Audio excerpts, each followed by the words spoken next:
that this will be recorded. So if there are any questions, just to be in the polite, anything that may be more personal than you want to share, perhaps either not ask it or towards the end you can ask it and we can stop the recording. So I just want to kind of mention that as a politeness to everybody, because you know, we do have questions or comments or things that come up. So I just want to honor everybody with that. So my name is Halima. It is an honor and a privilege to be here with you all again tonight. Tonight is our last class, but there will be recordings, inshallah, you will be able to get.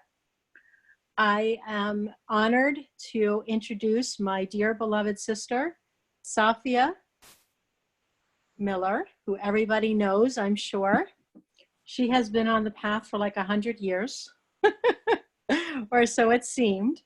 Actually, she met Sidi in 2006, and maybe she'll share a little bit of her story, but basically she was on a visit.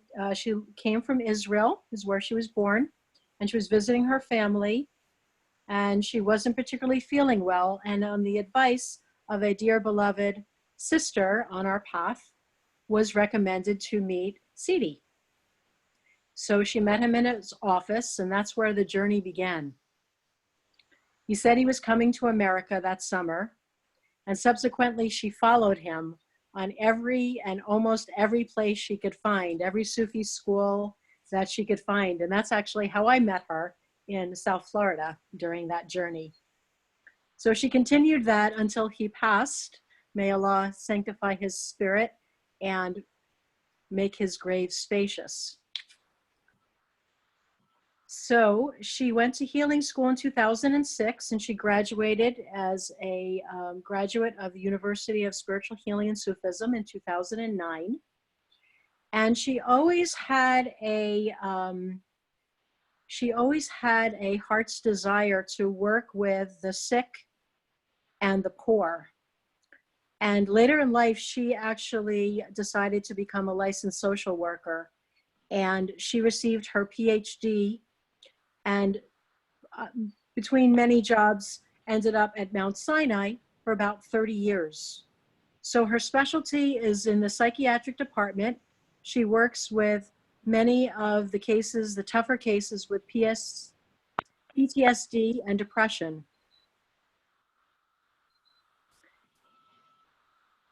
Her talk tonight is about the Sufi path of love. She's a muqaddam in New York City, holding weekly zawiyas, a community leader, and she has also taught in many Sufi schools. So without further ado, I would like to introduce my beloved sister, Safiyyah. Assalamu alaikum. Alaikum assalam wa rahmatullahi wa barakatuh. To everybody, I'm so very honored to be here tonight among so many glorious, really glorious hearts and such beauty about God. So many marvelous beloveds. It's quite awesome, to use a common word. Alhamdulillah Rabbil Alameen. And of course, this extraordinary series organized by all of you, Halima and Sarah and Zuleika and Fatima and Aisha from the Northeast area. It's been really quite a delicious meal. What a table spread. Alhamdulillah Rabbil Alameen. So I'm quite awed by the whole thing, actually. And so here we are, and Allah, and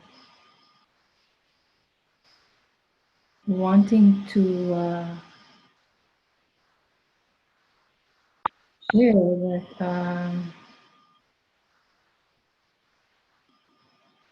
Beloved Safiyyah, if you can get a little closer to the mic, Okay. A little louder.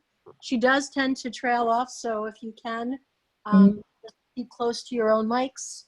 okay. So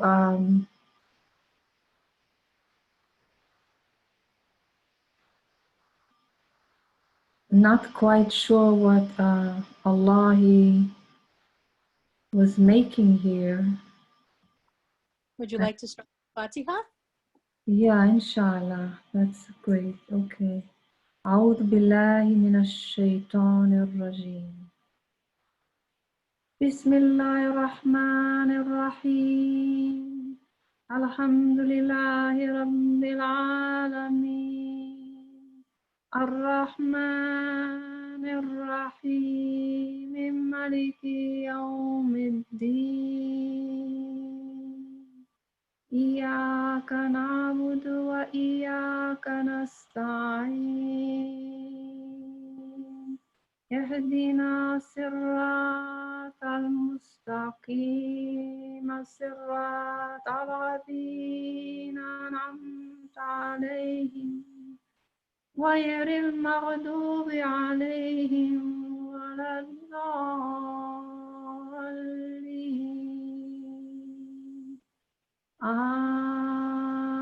آمين. So taking this time as we remember Allah subhanahu wa ta'ala and to put all our affairs in His hand and make our supplications and requests to Him, such a holy time of us being together, alhamdulillah, and asking for all those who are needy for the prayers, inshallah, or those who are ill, those who need support for our planet and our world in dealing with what we are going through, asking for Allah's mercy always, always His mercy. He is written upon Himself mercy. So alhamdulillah. Ameen. Ameen Rabbil Alameen. Allah.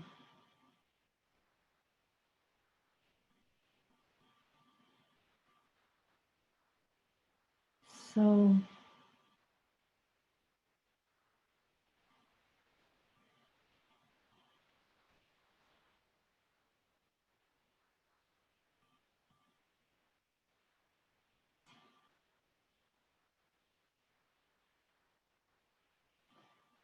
So, yeah, so my journey in Sufism started in that little office with its green cap opposite the rock, and so many of us have been there since that time. It was the time of the second uprising, and the old city of Jerusalem was very often under lock and key because of that. And it was just one day after the Mawlid of the Prophet Muhammad sallallahu alaihi wasallam, our special prophet. And I was a Jewish woman, pretty elegantly dressed, who was looking for this person called Sidi. And I didn't know what Sidi meant. It basically is an honorific term. It can mean teacher. And I had 4 days to find the Sidi whom I'd heard about. And it was a little complicated because of the war. And because it was very unusual for this Jewish lady to look for a Muslim sheikh, and they're not supposed to have contact with women. And somebody said, just look for Sidi. So I looked for Sidi. I came there. There's a special entrance for the Jewish people where you can enter only over 1 hour, at least in those days. This is a while back. Things have changed. A lot of security, and Jews are not supposed to go up there. The truth is that according to Jewish orthodoxy, Jews are not supposed to enter the Holy of Holies because they might be stepping on that place which was many thousands years ago the Holy of Holies of the temple, place where only the priests, Cohens, right, and the Levites were allowed to go. So basically, all these Jews who traipse around illegally there are really working against their own biblical tradition. So, but as tourists, we could go in.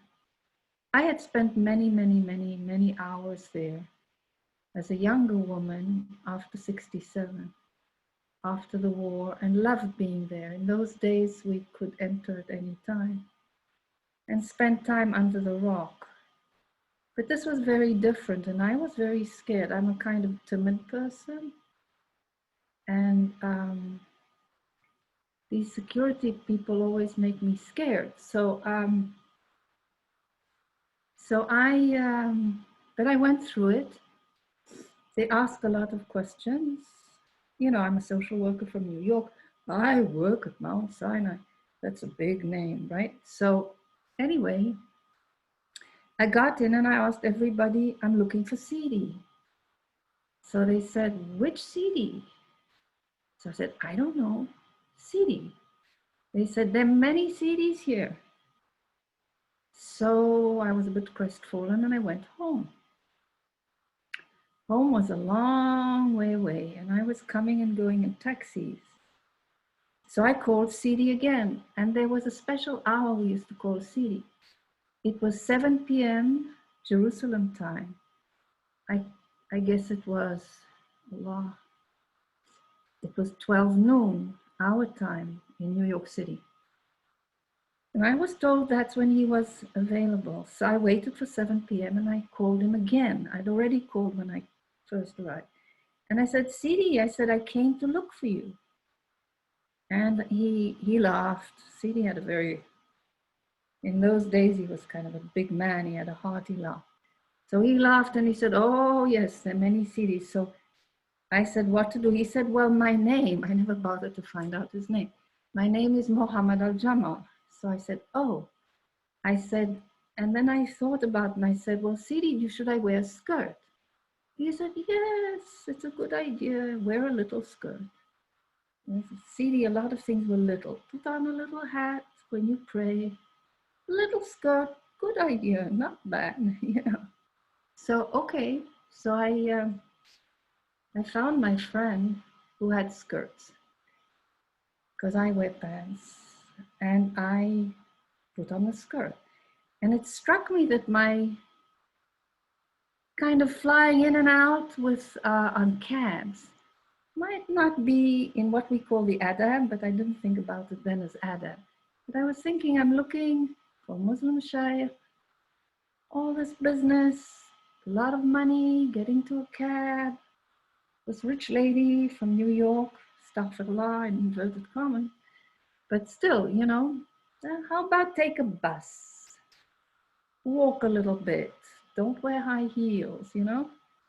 So, okay, so I thought, well, we be in the adab, we be more polite, a skirt, maybe less makeup, you know.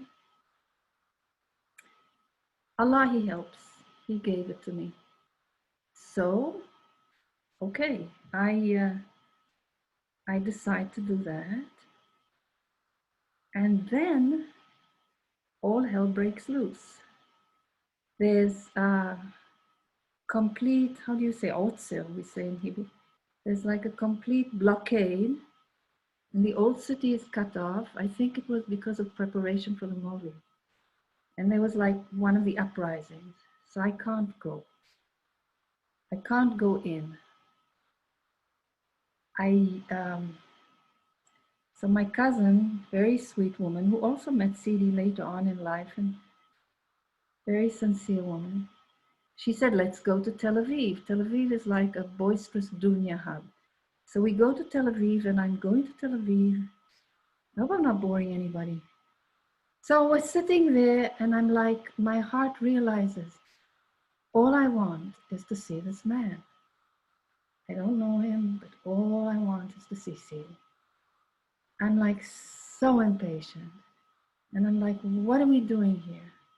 Subhanallah, you know, this is such a waste of time. I've come all the way to see this man.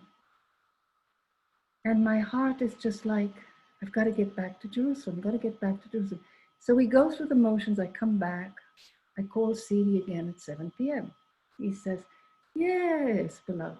Yes, you know, hello, salam alaikum. I said, Sidi, I couldn't get in. He says, yes, I know, beloved. You have to be safe. You have to be safe. He says, try again tomorrow. Come at 8, always at 8 in the morning. He's there very early with the birds whom he loved so much. And who his beloved Musa was instructed how to feed them, because Sidi used to do it himself for many years. So I say, okay, Sidi. So now I've got the whole plan. I've got the clothes, and I like garb myself in the clothes. I don't know headdress. And I take the bus, hours, right? Basically, I'm going to the Western Wall. From the point of view of the Jews, it's the Western Wall, which is the only remaining wall of the temple. And it's the Mawlid. I'm not allowed in. Okay, I'm not allowed in. I sit by the Western Wall, and they're praying. And I have to sit with the ladies, and I sit with the ladies. And I'm like, oh my God, you know, I am like having a really rough time, because I have 2 more days. And one of these days, is it 2? By then was Thursday, Friday. One of these days was Passover, and I couldn't get there. And then I have to leave from New York. And this is what I came. So I'm sitting there. I don't know what the Mawlid is. They explain to me, I can't go in. I leave. I call Sidi at 7 p.m. And I say, hello, Sidi. Hi, it's Nomi. It's my name, my birth name. I say, Sidi, I tried again. He said, you know, he's laughing. Sidi, but he's very polite. He says, oh, beloved. He says, you come again tomorrow. You know, he says, ask for Muhammad al-Jamal, ask for Sidi. He puts the phone down. He didn't even say, I'll pray for you, mind you. Now I'm thinking about it in retrospect. So the next day I try again. Go through the whole thing, go up it's up a ramp. It's the Maghribi. It's the western side of the Al-Aqsa Mosque, which was a neighborhood, a wonderful neighborhood. And Halima and I and many others know some of the people who lived there. And overnight, astaghfirullah, I don't want to be political, it was wiped out by the Israelis to make the space for the Western Wall. And we know a wonderful man, you know, the Palestinians carry the dignity of what they've gone through. They do not weep about it, and if they do it, it's in private. They carry a strength of pain expressed as dignity, which I learned is like the most inspiring thing for my heart, because unfortunately for me, I'm a little pathetic and I get very crying, which Sidi always hated about me.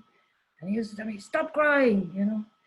But because they carry the pain and the sorrow of years with complete, it's peace that I can't even explain it. It's something that I had not met before I met Sidi's beloveds in Palestine. It's a kind of, it's not resignation. I guess it is ultimately surrender.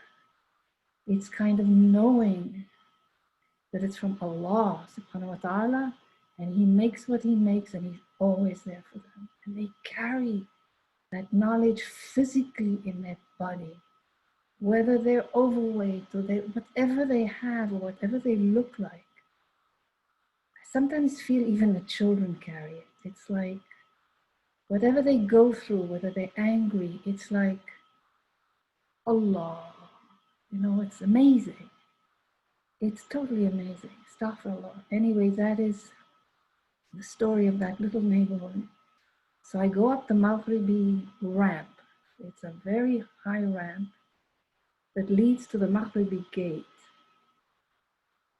And if Aisha Makuri is on the call, I always like to remind her that that western wall is where the Burak was tied up. When Muhammad Sallallahu Alaihi Wasallam, our Prophet Muhammad, came to Quds, to Jerusalem, on his night journey, he came with the Burak, he rode on this great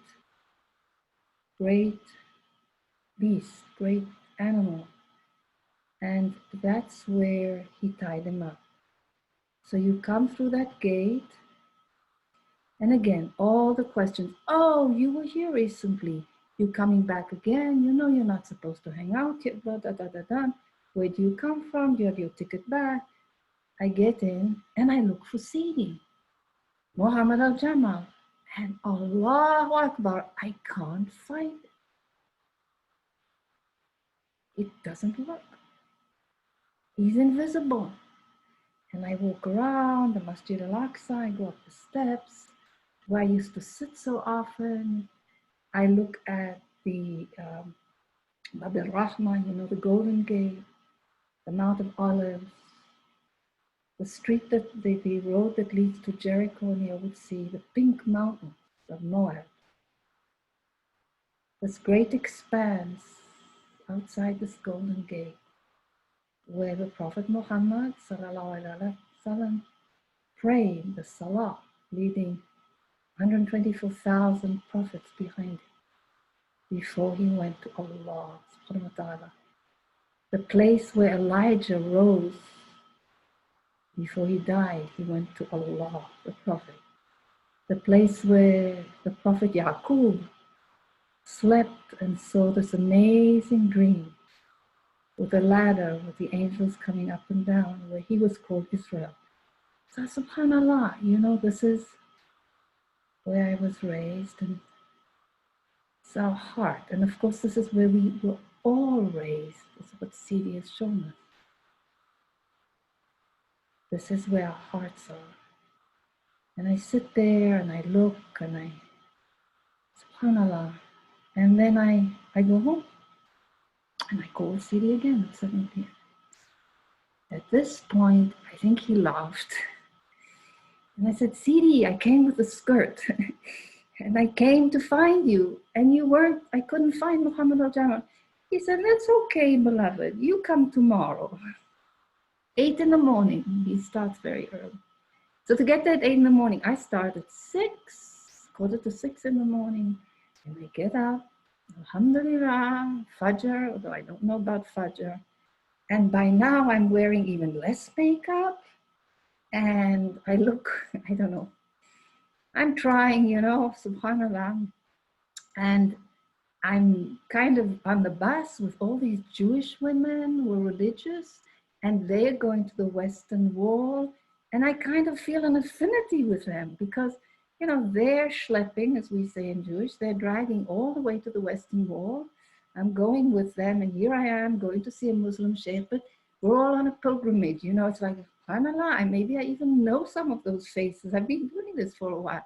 So alhamdulillah, so I get there and they give me a hard time. Those guards give me a hard time because now they've seen me 3 times in the same week. And why are you coming? I am terrified. I say, I'm looking for Sheikh Muhammad al-Jamal. They said, oh, okay. Yes, okay, that's fine. Please go in. after all this fear, you know, I think they're used to Sidi having guests. And of course, you get the warning you can't. Anyway, I'm up there. I'm looking and looking. Then it's 9 a.m. It's getting to be, and you can't stay there too long because the prayers start and you have to leave as a tourist. So I am getting very agitated because I can't find Sidi.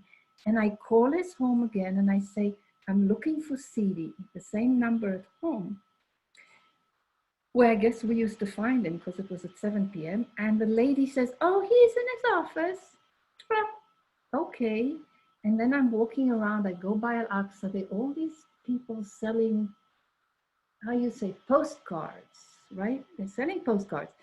And there's this and that and the other. And this little man comes and says to me, lady, are you looking for Muhammad al-Jamal, the Shaykh, Sidi? I say, yes. And he took me to see him. And I saw Sidi. I walked in and wow. So I saw Sidi.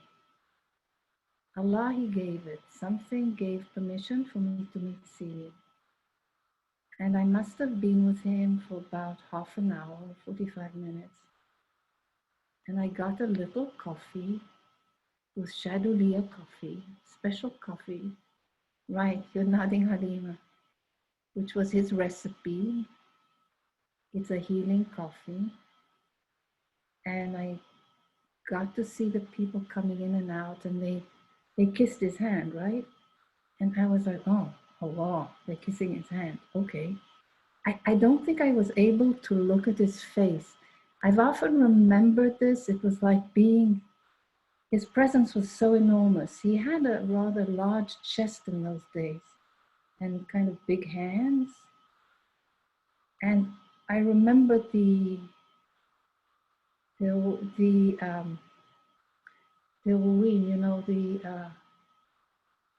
how do you say when biscuits, the crumbles. He loved cookies. And I remember looking at this chest, you know, with this very beautifully dressed, and it had these crumbs, which later on in life and my relationship with him, he often had them. But I was looking at these crumbs, not to look at his face. I thought maybe it was, and he started talking to me. And he answered, as many of you who've met him will recognize this, because I'm sure nothing about my experience is so different, because we come in touch with somebody who sees our soul, that complete recognition. Of course, he said, where have you been so long? And I thought, oh, really? I've been trying to get here for 4 days, you know? Anyway, astaghfirullah. But I don't know if I even remember that. The truth is, I'm just making a joke. But it was like being completely seen, completely loved. And he asked me a little bit about where I work and what I do. In those days, I ran a substance abuse clinic. So he told me about his work with substance abusers, with people who use heroin. And,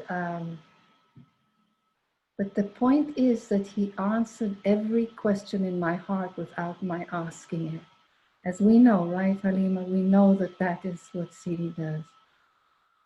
And he addressed my deep guilt and shame about being an Israeli and about the Palestinian situation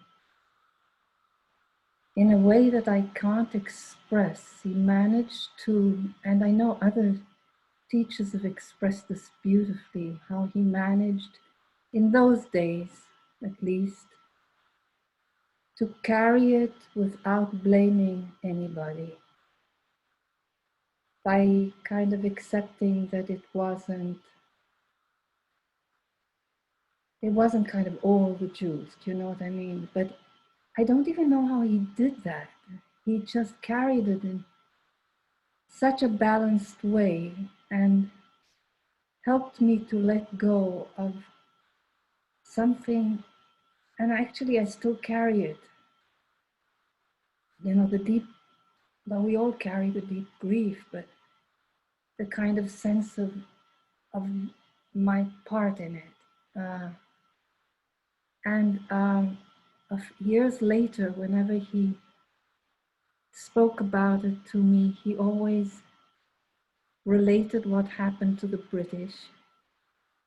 He always said that during the Turks, the Sidi was raised in the time of the Turks, and the British, but he always remembered that there was peace, there was, let's say, more peace and harmony between Jews and Arabs in the earlier days. And when he was raised in Tulkarm, he was raised very close to Jews, and he had like a Jewish family where the mother was like his second mother, and she was Jewish. And he spent time there with them, and he knew the children, and they mingled together, and he felt at home there. And he always told me the story. Allah. And he always told me that he felt it had to do with the British, because what the British did in India, they did everywhere, which is like, I guess it strengthens power when you set people against one another and stuff a lot. But he always said it was about the British. And it is true that many of the Jewish and Arab families, like Ilyashar, there's a whole history of the Jews prior to the Israeli state, where it was very connected, and there was a lot of pain on the part of Jews in 1948 when it was separated. Anyway, he managed to make all that history in one sentence. Be safe with my heart. And I was forever grateful. And then he managed to put right my feelings about the Israeli security. And I don't know if he would do it today. And my comparing Israel with America. He managed to show me that even though, because I became an American, and to a great extent, I looked to America for more equality and freedom because Israel was a military society. And he managed to put that straight for me, kind of showing me the difficulties in America. Again, without getting political, but in one sentence, I've never ever, he put that straight in my mind. Kind of, I was carrying pictures about what was a better place to live, and blaming Israelis. And the most incredible thing of all, I think, was what he does for all of us is he opened my heart to Islam, so that when I walked out of that office, and mind you, I walked out backwards, like in front of a king, because I didn't know how you behave, you turn your back on this. And it was hard because the entrance was small and I'm tall. So it was very hard to scrunch back and move out, And I was like so awed by him. And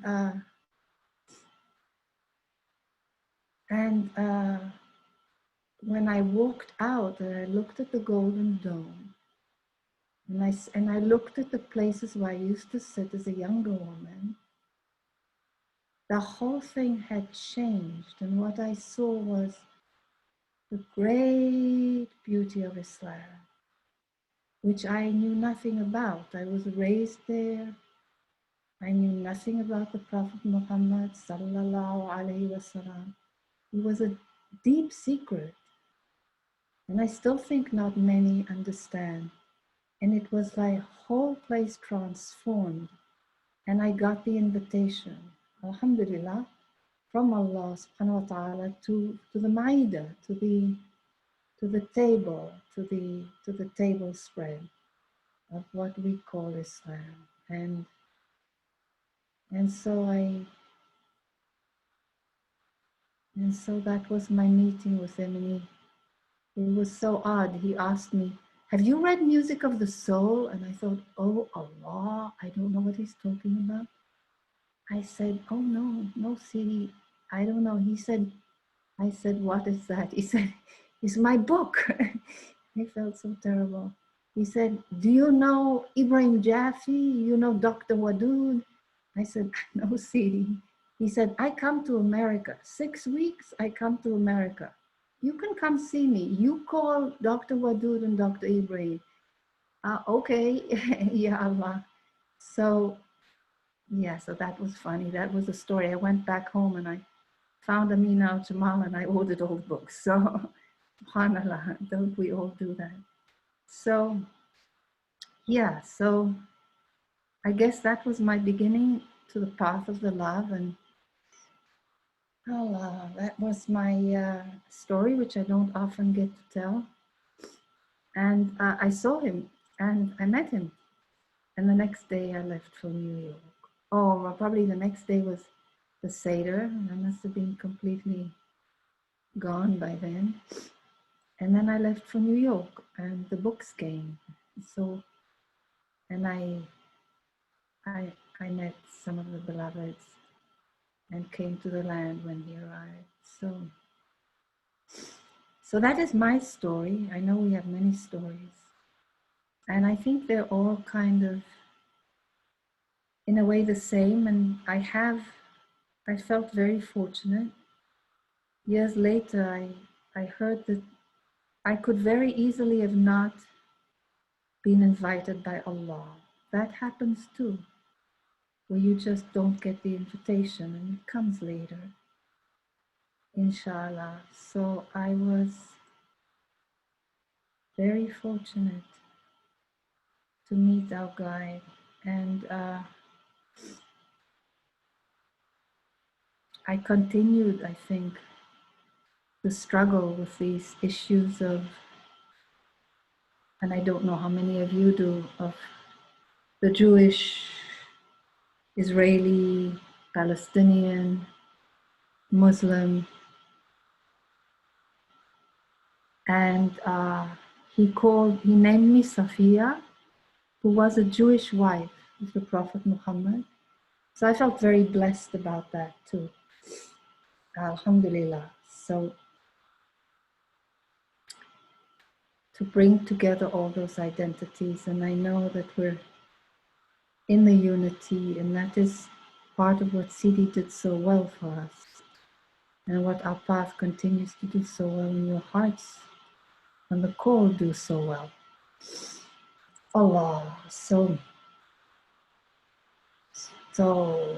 we used to say, so this is my story and I'll stick by it. So that is my story. So alhamdulillah for listening to me. I don't know if anybody wants to ask anything at this point, if it's appropriate or not. Oh, you want me to just go on? If anyone has a question or a comment, or maybe wants to share a little bit about their experience when they first met Sidi, what touched your heart about what Safiyyah shared, you can unmute yourself. And if you're on the phone, you can do *6 to mute and *9 to raise your hand. I'm sorry, *6 to unmute and *9 to raise your hand. Thank you, Chance. We all have beautiful stories. How would you see it? They are quite captivated by you, my dear. Maybe you should continue. Oh, how would you see if they raise their hand? I can look over here and actually, let's see. Oh, and here you are on the second Seder night, says Shash. How appropriate. Yeah, Alhamdulillah. the second Seder night and Miss Shaban, which is the month of the Miss Shaban. Wasallam. And we can Alhamdulillah. all pray, pray for acceptance and for forgiveness and for the mercy. Right, alhamdulillah, it is coming together. Sometimes these holidays, yeah, thank you, Shash. Yeah, did you want to share anything else, Shash? No, all these, nope, okay. But there are many people that can relate to the situation, whether it's Jews and Christians or Christians and Muslims. So what would you recommend if somebody was in that place? How would you support them in this place? Hmm. And any Sidi's teachings that would support that? Well, Sidi has so many teachings about all the religions being the same. And that's kind of what I always held on to. You know, he had access to some of the scrolls of the Torah that were written on skin. Because he was at the Masjid al-Aqsa, he could vouch for the changes that Jews made in the Torah. He really was a son of the prophets, alayhim salam, all of them. And I think the Quran, I think the secret of the Quran is that it doesn't make separation. So for me, when I first read the Quran, I think it must have been Surah Taha, which is about Moses. You know, there's more about Moses in the Quran than any other prophet. Of course, we all know this. I'm not enlightening anybody. But I remember when getting the transmission of Moses,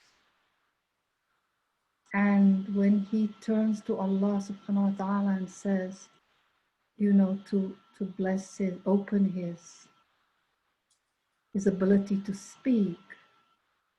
I always remember that. It's ayah 24. And allow him to have that ability to go to Pharaoh. And he asked for Aaron, his brother, to go with him. When I read that, I was with Amir, Sheikh Nuruddin Turki's assistant, who taught me Arabic and Quran. And I knew that was the answer. I knew that Islam brought it all together because of this complete respect that they have for all the prophets.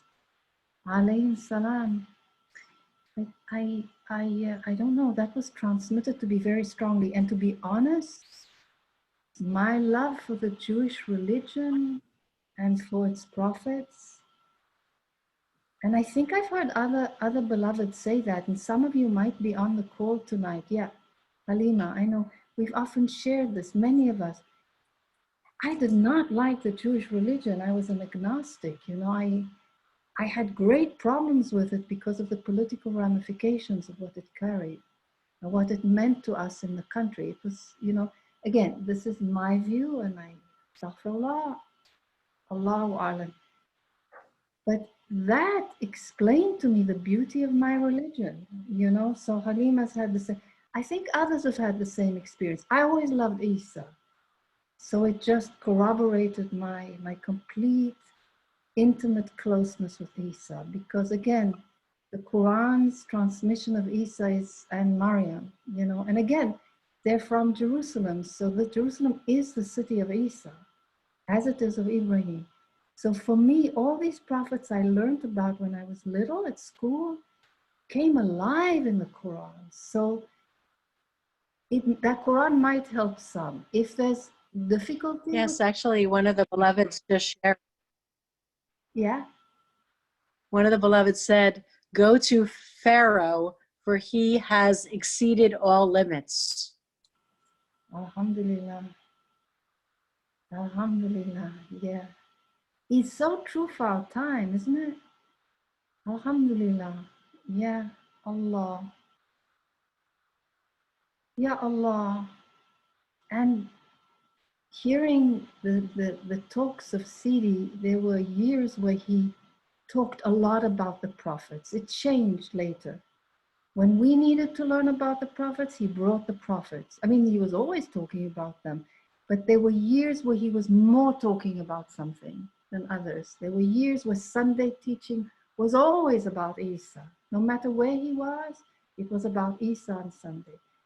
And things shifted. Then we needed to learn about Hadith, or about, he gave us what our hearts needed. So it's impossible to sit with Sidi or with his books and not realize the unity, because the transmission is so strong. Just as it's impossible to sit with all of you in these teachings and not to feel that. That's what I feel is the beauty of what is being done by the beloveds in these unity teachings. It's the best name for it, because it transmits it. And every time I speak to one of the organizers, I'm like overcome by the transmission of unity and love and the beauty. So you're all carrying it. And whether you beloveds who with us tonight know it or not, and myself, because I don't think I carry it, but whether we know it or not, we are. So I hope that helps. But I must say, in all honesty, I remain terrified.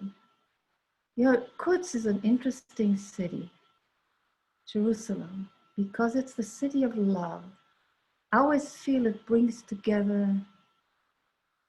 and I must be careful because I'm not an authority, the Jalal and the Jamal. You know, I feel it's the third city of Islam that brings it together. But I was always terrified. I used to go back to see Sidi many times. In the winter, you know, I had my little plan. I would go home to see my family in the winter so I could see Sidi, right? But my fear of crossing over from one culture to the other, you know, I'd have to have my little bag and change, wear hijab, wear skirt, look very different, and try and get into the mosque, right? And in all honesty and humility, Nastaghfirullah, and I think Sidi tried to help me. I was always so scared whether I was going that way into the masjid or out. And this is me. I've always suffered from it. There's no need to be so scared. Allahu Akbar. And La hawla wa la quwwata illa billah wa huwa aliyyul azim. You know, it's like Allahu khairun hafidhan wa arhamur rahim. Allah, he's our helper. He's our best helper. And he's everything. And the light helps us. And Sidi's spirit helps us. I'm a bit of a scare, you know. Anyway, astaghfirullah. That's my story. But the dunya, the outer separation, I'm saying that to explain to those who struggle with it, that the outer separation feels very real. And only the love, calling on Sidi's spirit, calling on Allah, calling on the deep tawbah to bring us together, only the love. There's nothing else that can bridge that jalal, you know, that hatred, that separation. Only the love. This is why Sidi could do it. You know, Sidi, who would go out, you know, the stories about him, how he went out in the middle of the night and cleaned the old city. SubhanAllah. By the way, they have very poor services because the Jews don't give them very good services. But that's not why he was doing it, of course. But you know, it was like he cleans.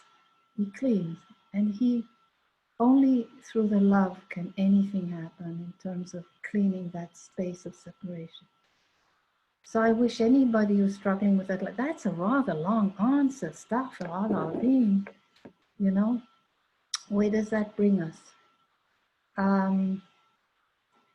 So is there anything else about this? If anybody have a question, maybe we can have a practice of how your favorite practice, perhaps, of what you do when you feel like this to get back to the love.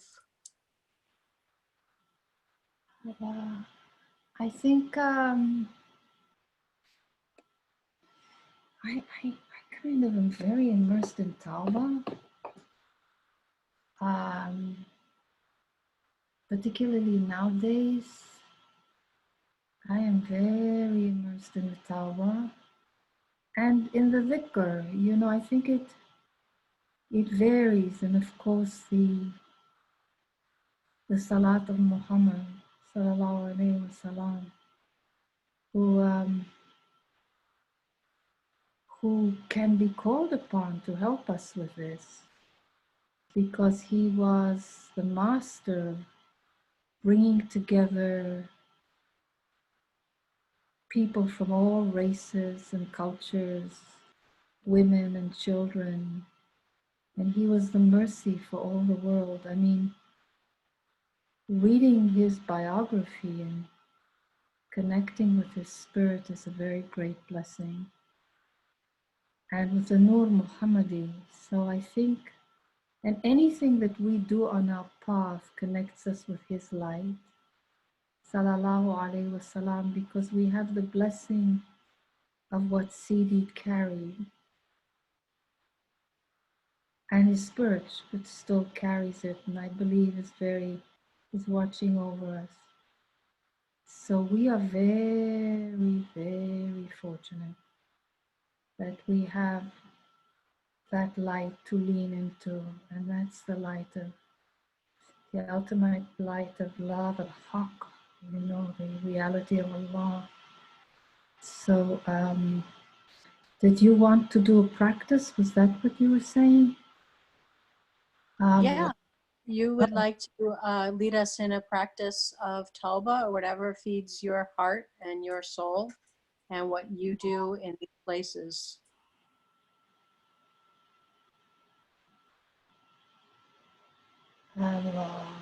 Sure, we can do that. We're getting agreement from the peanut gallery. What are we getting? We're getting agreement from others. Oh, okay, we want to do practice. Yay, okay. Thanks for managing this. Okay. Do we want to do Tauba? Do we want to do Salawat on the Prophet? We want to do Tauba? Your show, whatever you feel. Okay. Do we want, let's see, Allah, you know me, it's like very hard for me to make a decision. You can do both. Okay, Allah, Halima to the rescue. You carry the Halim, Allah.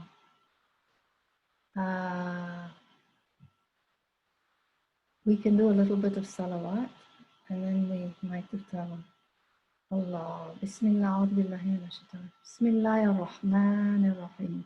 Sallallahu alayhi Muhammad.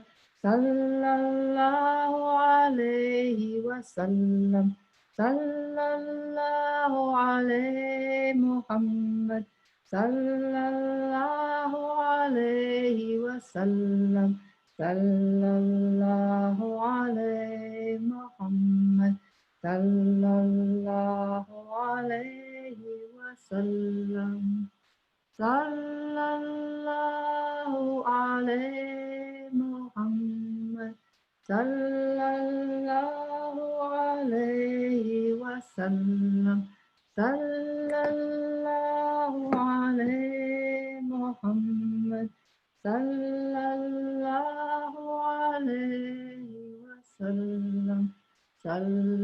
Sallallahu alayhi Muhammad. Sallallahu alayhi wa sallam. Sallallahu alayhi Muhammad.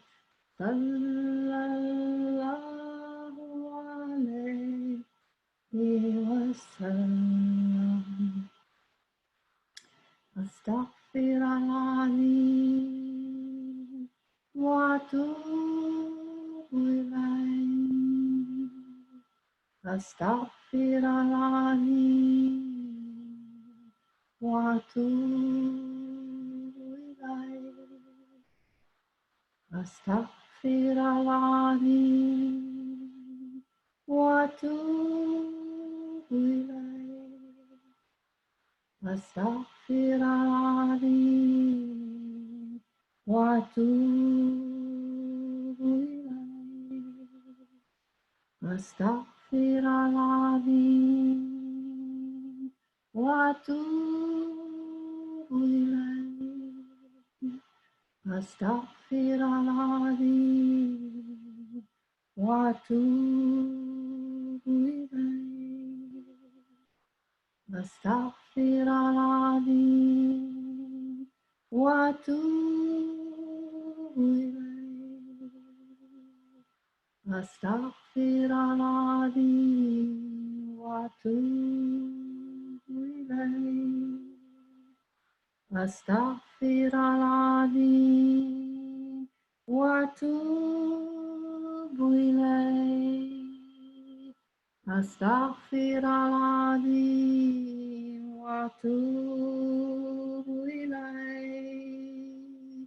Astaghfirullahaladzim wa atubu ilayh. Astaghfirullahaladzim wa atubu ilayh. Astaghfirullahaladzim wa atubu ilayh. Astaghfirullahaladzim wa atubu ilayh. Astaghfirullahaladzim wa atubu ilayh. Astaghfirullahaladzim wa atubu ilayh. Astaghfirullahaladzim wa atubu ilayh. Astaghfirullahaladzim wa atubu ilayh. Astaghfirullahaladzim. La ilaha illahu al-hayy al-qayyum wa atubu ilayh. Astaghfirullahaladzim. La ilaha illahu al-hayy al-qayyum wa atubu ilayh. Astaghfirullahaladzim.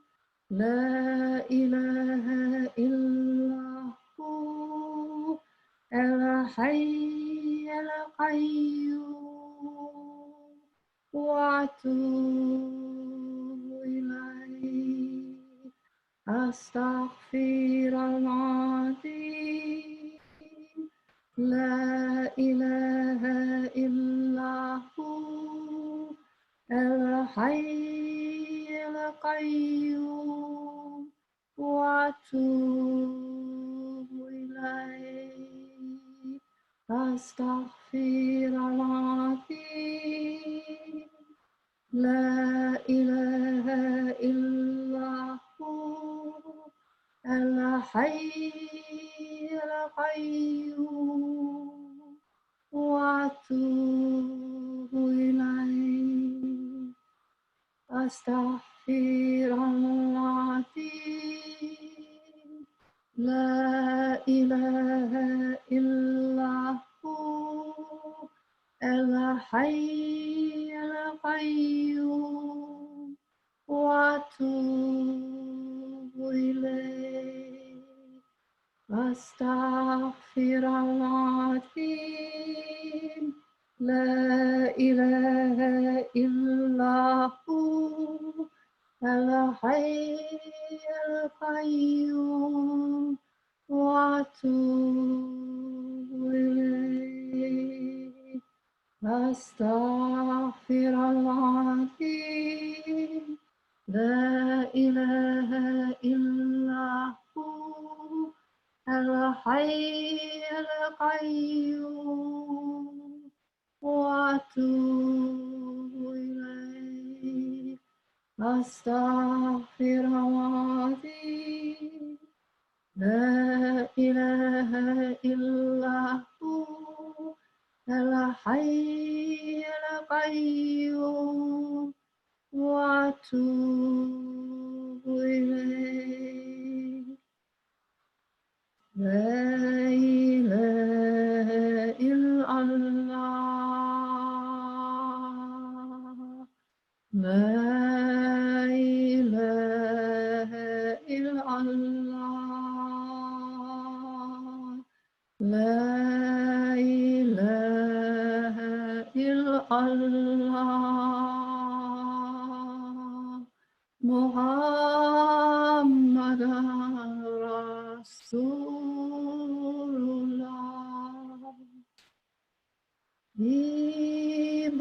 Ibrahim Rasulullah.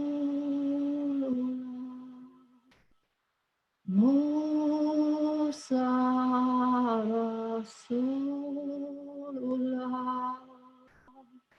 Isa Rasulullah. Alayhi salatullah.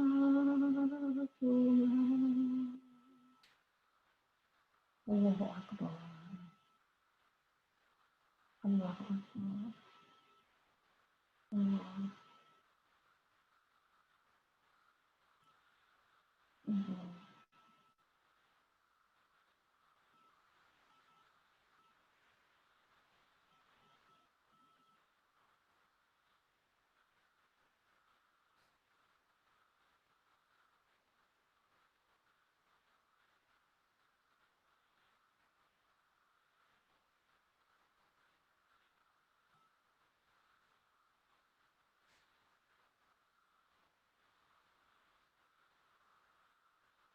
Alhamdulillah. Alhamdulillah Rabbil Alameen.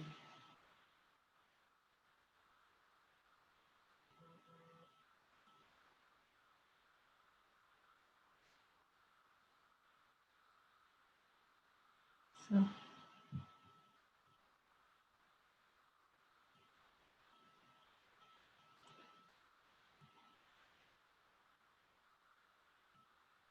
Alhamdulillah, that was most beautiful, beloved. Alhamdulillah, we thank Allah and we thank all of the beloved's hearts here. Very special. Very special. Alhamdulillah. So if anyone has a comment on the phone, you can *6 to unmute and *9 to raise your hand. Or if you're on the webcast, you can unmute yourself. Maybe something you might want to share from your experience, what you're recognizing that is similar to your feelings. Or if you just want to drink and receive, maybe there's a reading that we could do, inshallah.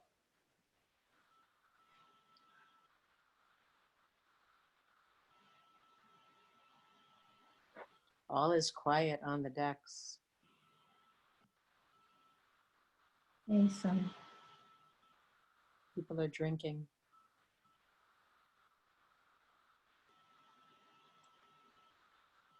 So,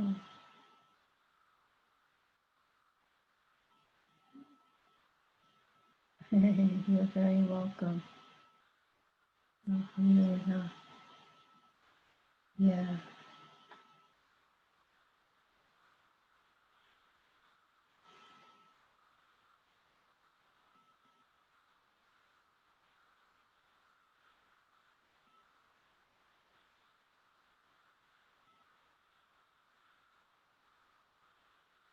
Ya Allah.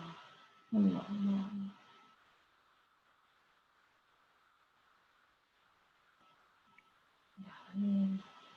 Assalamu alaikum. Can you hear me?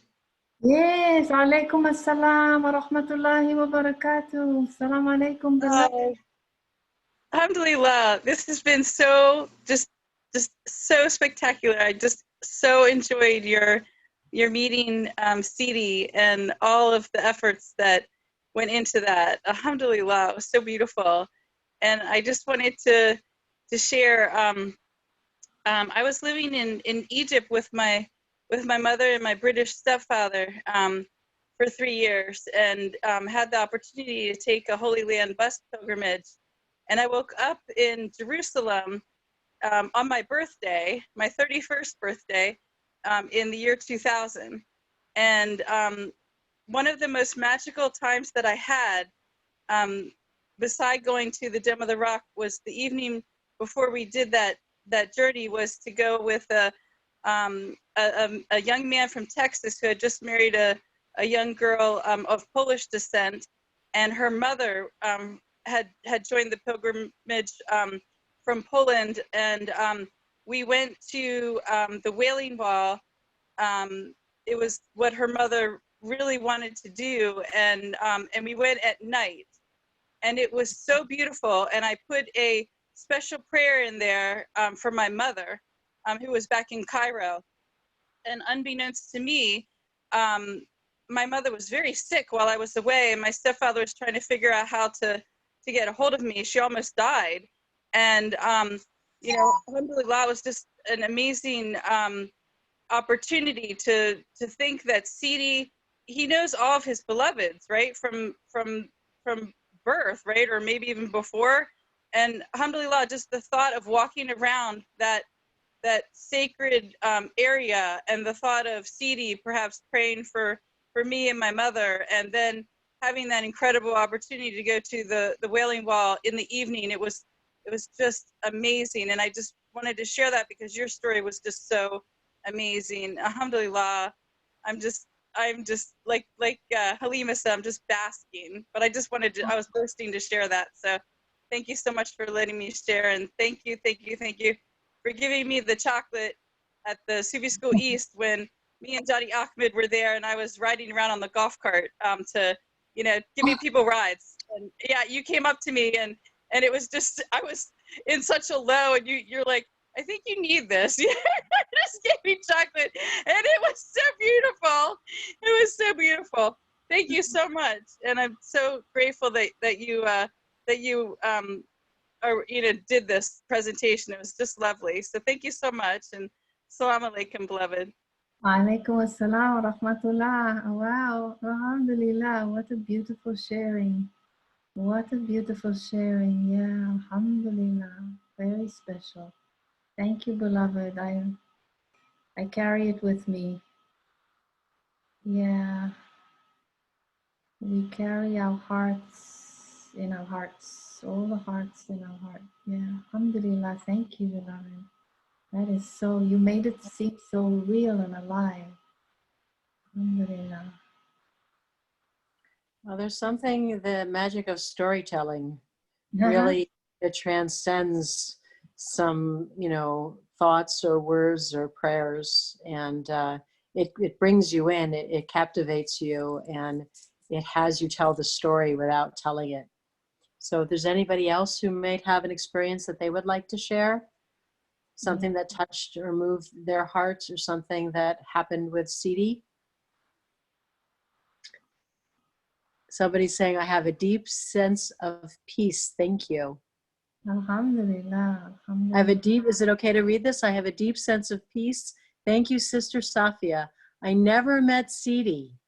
For those who had this beautiful opportunity, could anyone share if they felt his guidance in moments of trials? Oh, that's a beautiful, beautiful question. Yeah. I don't know if it's only to me. Well, you can answer for yourself if anyone wants to jump in. Yes, so Sidi is definitely there for us. As the sister said, he knows us from Al-Azal,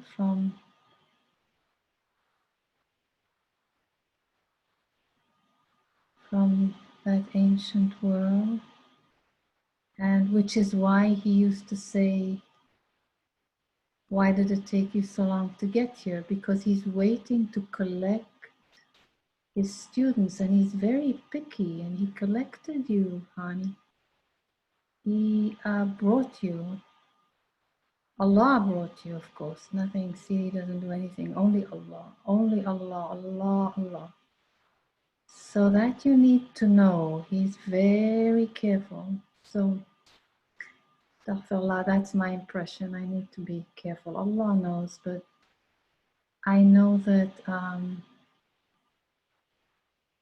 the guidance. So, I think Beloved's experience is guidance now that he's not in body in different ways.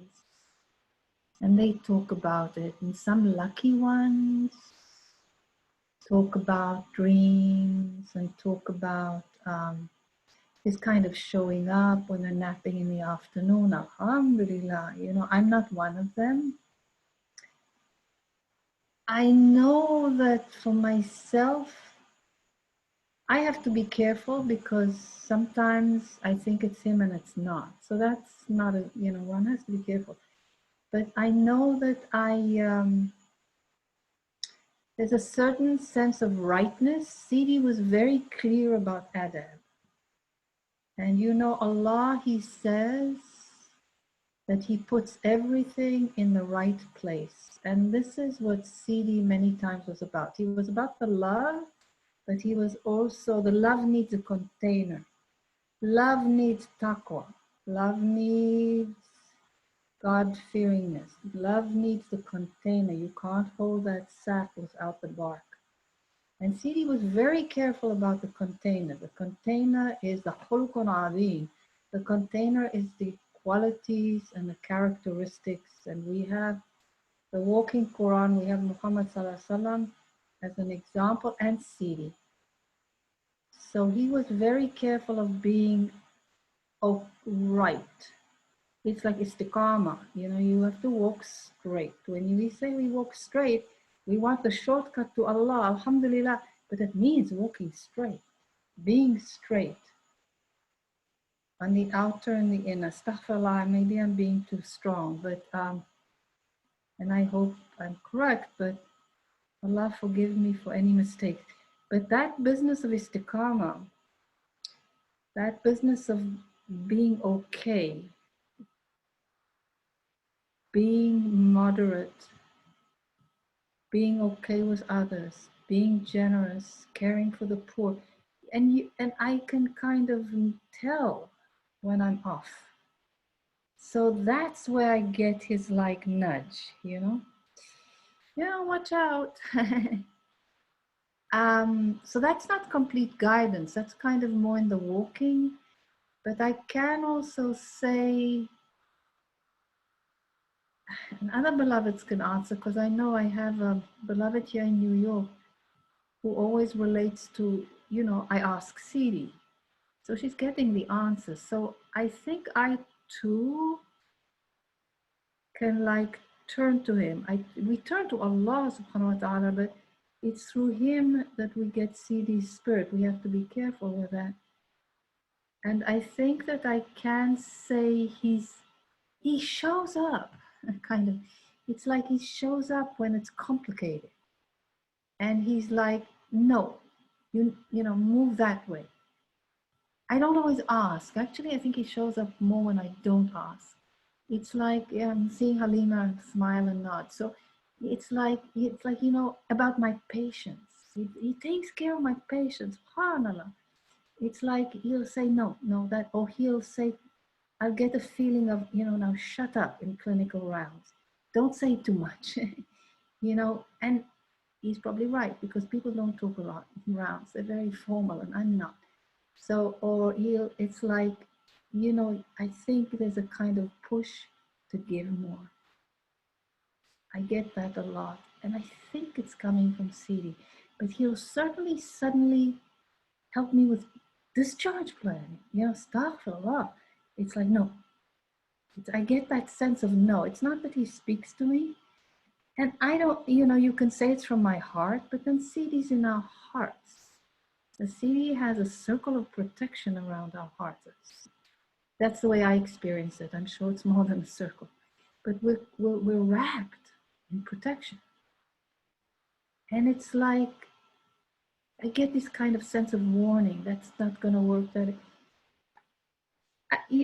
I think sometimes he comes in, you know, when I turn to him, as I say, I get it more when I don't.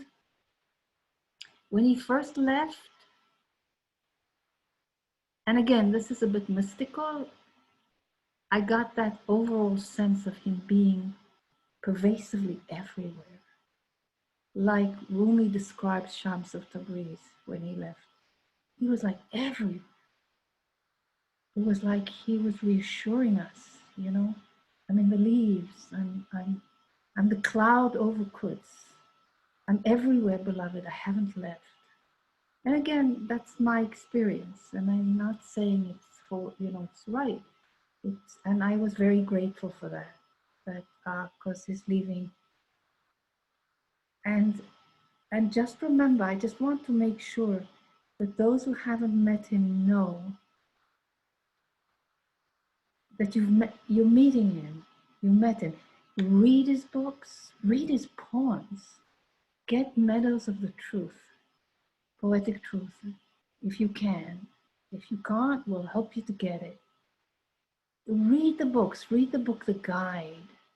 He wants to connect. It's like, I used to see Sidi writing in his office. He wrote all his books by hand in Arabic. And it was like astaghfirullah. It was like I understood why he wants us to write the books, because he wrote them.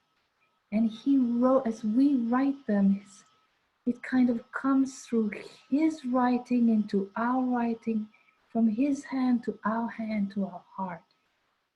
When I saw him writing, I didn't often see him writing. I would see him write notes. He was funny. He had these little notes he'd put under his maktab. You know, he'd have little notes. He was, you know, of that generation, you keep little pieces of paper, little numbers, but this was like he was really writing. He was probably preparing the dars for Friday. I can't remember. Or whatever. And he says that he used to write in the watches of the night. You know, like in the Quran, the time we're supposed to recite in the third half of the night. And he would describe himself writing to the light of the moon. So it was like when you saw, he had nice handwriting, although it was odd sometimes. And you could feel that transmission that would come into our hand, because he wrote and then we write. Again, just the transmission that came to my heart. So he is longing to connect. You are connected. You wouldn't be. Yeah, so, and it's a different experience, you know, in a way it's a bigger experience once he's gone, in a curious way. Because we knew him as a man, and he always said that stood between us and who he really was. Not to look at the picture, to look through the picture to see who he really was. And I don't know, I got pretty stuck on the picture, I must say. So in a way, I'm still working, connecting with something bigger. And that's what we all need to do, because that's connection with Allah. Anyway, I hope that helps. But does anyone else want to say anything? I've hugged all the time. Because I'm very interested. That's a very special question. So if anybody would like to share anything, it would be like really special for my heart. If anyone wants to make a comment, you can *6 on the phone to unmute and 9 to raise your hand. And on the webcast, you can unmute yourself.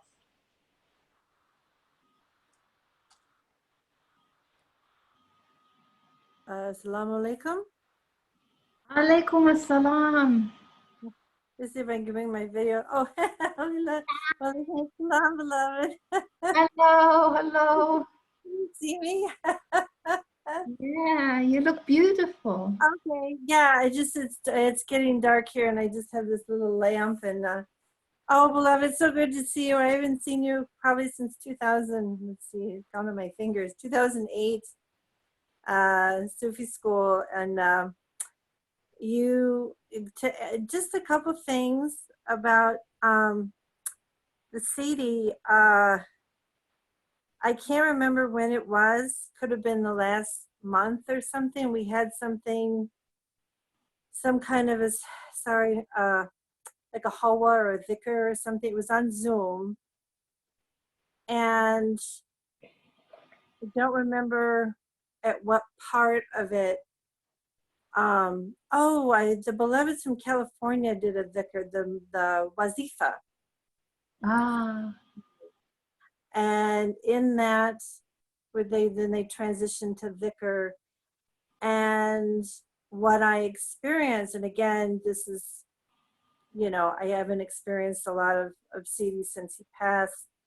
But it was almost like he came into the middle, and normally he would wear his black jalaba and a lot of very more darker, but in this he was just pure white.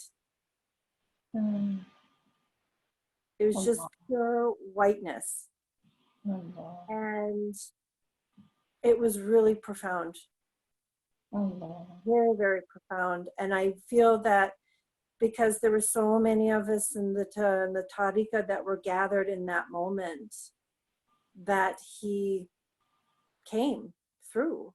Allah. And I'd never experienced him, like that. And I felt that that was very, very special, because I knew it's like there was just enough to know that there was some part of him, and yet not, like it was bigger. Allah. And it was very, very special. And I felt that he was really there for everybody. And even though it felt like this was in the middle of my living room, it really wasn't, Wow. And I've had a few dreams, and I didn't have the opportunity to spend a lot of face time with him, even though I've been with him for a real long time. And I've had a few dreams. I really felt like there were a few times where he was really, a few very strong mujahadas I had, that he was really there, like an intercessory or like an intermediate between me and Allah, saying like he could sort of vouch for me between Allah, to say that, yes, this is my beloved and she is sincere, and please accept her and what you're making for her. And I thought that gave me a lot of reassurance that that he saw me, and that that we are so special to him. And then I had one significant dream I had was, and it was just sort of to give me a sense of who his essence was a dream where he was sitting near the Rock of Gibraltar. And when I sat with it, I think it was just a metaphor to say that he is so solid, like he's just unmovable. And this, again, he was in the body, but it was like this person, this man, this being is immovable, and there's just no, he's just so solid and so steady. And to have him as a guide was very reassuring. That dream was very reassuring for me, to say that that he really is a true guide from Allah. Alhamdulillah. Alhamdulillah. Wow. Alhamdulillah, beloved. Thank you for sharing. That's profound. Thank you for coming forward. Thank you, brother. Thank you for being here. Really, it's been such a sweetness.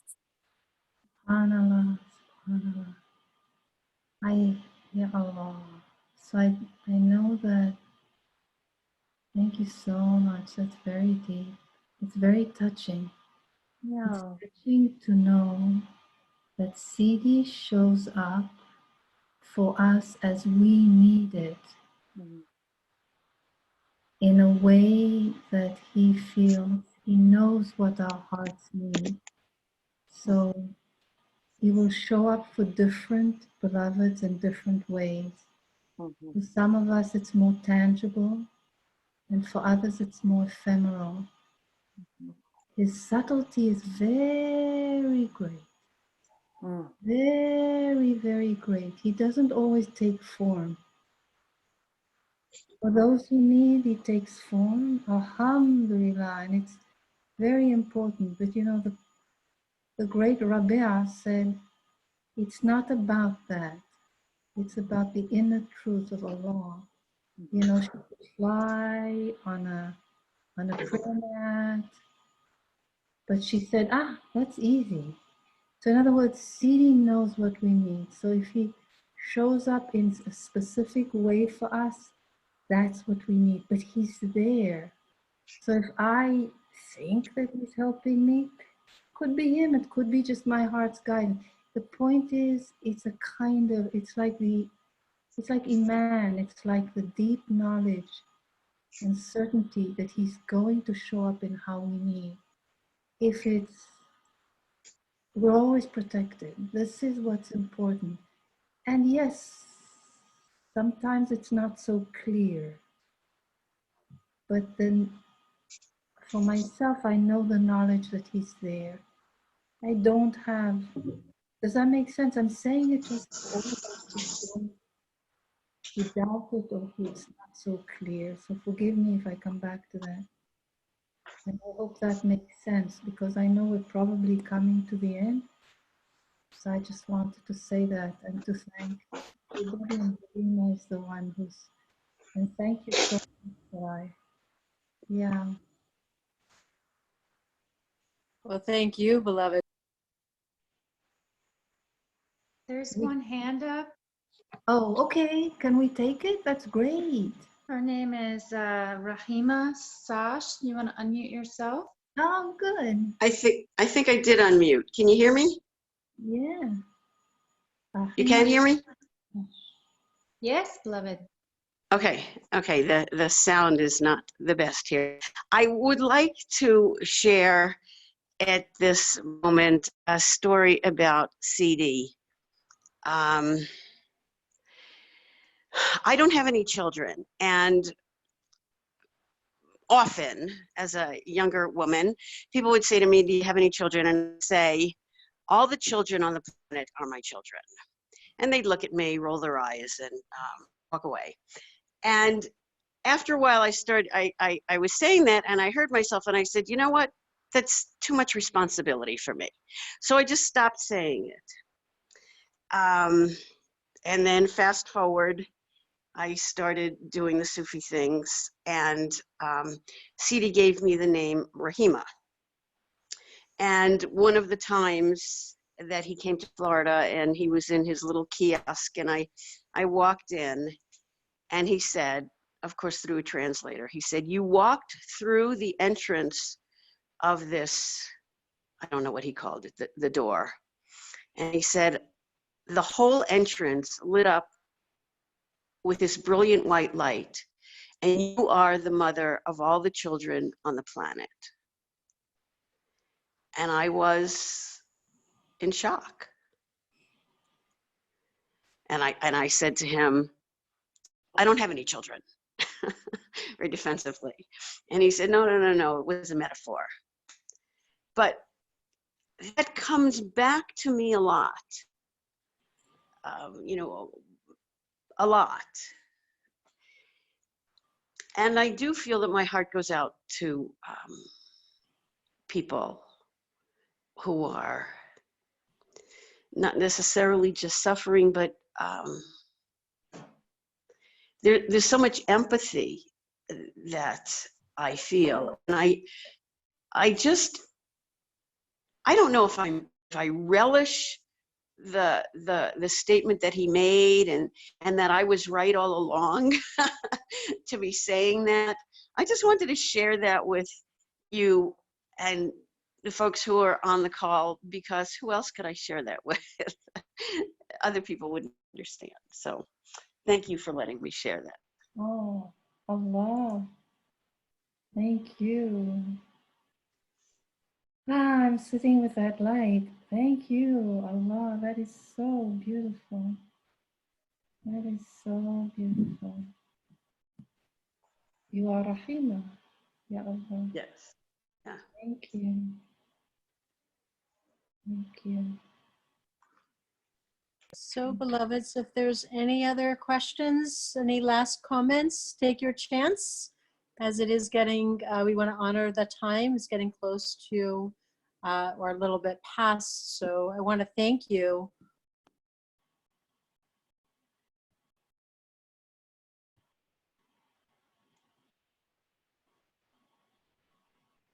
We lost your voice. I can't hear you. Astaghfirullah. There you I'm go. saying all great things. We don't want Inshallah. to miss your I voice.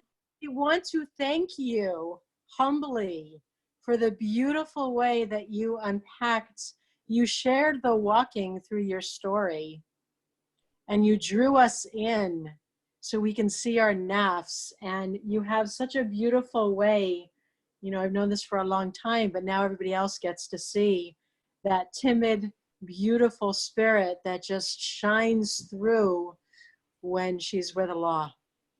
Alhamdulillah. Thank you, beloved. You're such a good sister and a wonderful friend.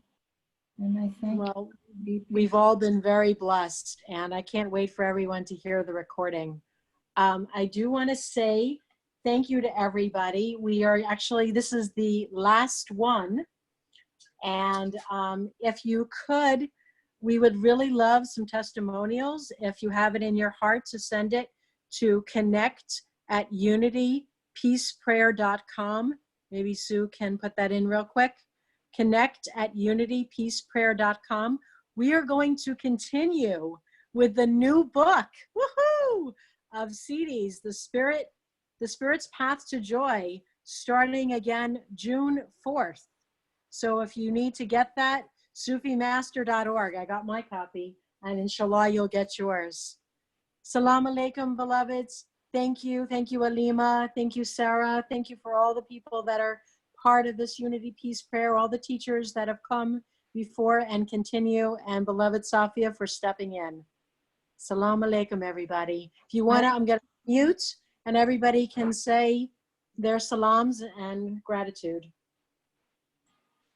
Safiyyah, it's so beautiful. I'm going to unmute all the lines so people can send their salams. Thank you. Assalamu alaikum. Thank you. Thank you. Yeah, alhamdulillah. Thank you, beloved sister. Have a beautiful, blessed Ramadan. Thank you, Alima. Alaikum. Bye-bye. Yeah, blessings.